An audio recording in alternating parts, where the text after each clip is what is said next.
Peggy 12. Welcome to the third volume of our web series, Once Upon a Time in The Sims Medieval. Come with us as we open the pages of this piece of history to discover how to create your own hero authentic to the period. Will you be a hardy knight, tyrannical monarch, or sneaky spy? It's up to you to write your own story. But enough talk. Let us return without further ado into Once Upon a Time in The Sims Medieval. In the last episode, we took a peek behind the scenes of the studio to check out the decor, costumes, and the sounds of the game.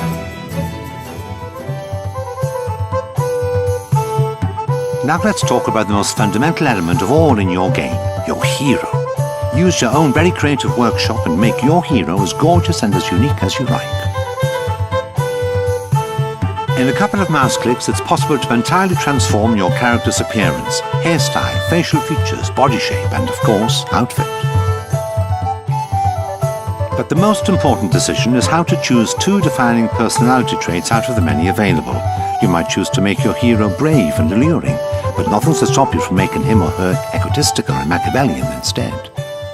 My name is Samantha Lau. I am the Senior Product Manager for The Sims Medieval. The traits themselves range from the obvious traits, such as the chivalrous, adventurous, and scholarly traits, to the not-so-obvious traits like the whale ate my parents traits. These traits come with unique actions, wants, and needs that will really make the Sims come to life and have distinct and unique personalities.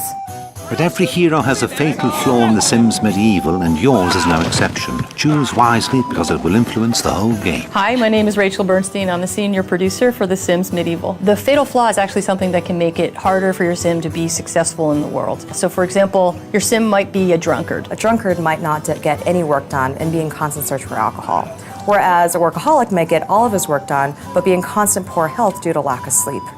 Each trait and flaw will need to be dealt with differently, and you'll see very different results depending on which ones you've chosen.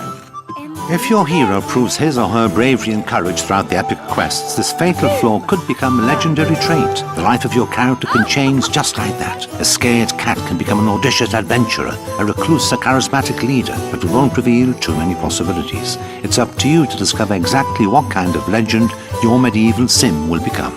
I'm Aaron Cohen, Senior Marketing Director for The Sims Medieval. You'll discover some features that feel like RPG features.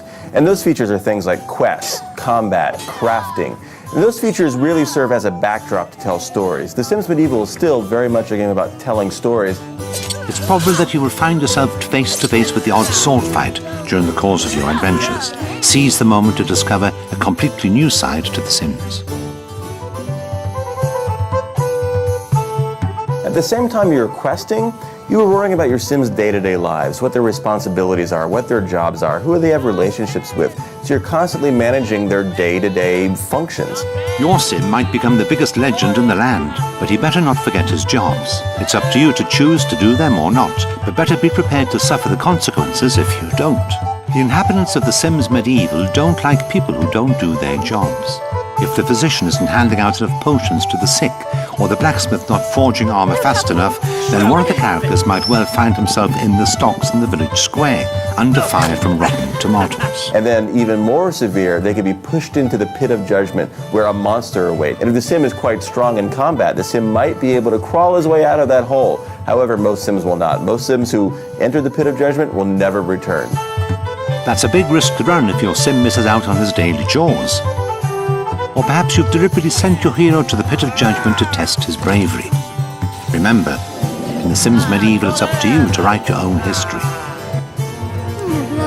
Thus, the third volume of our ancient Once Upon a Time in The Sims Medieval draws to a close. In the next episode, we find out more about how quests work and how all actions have consequences.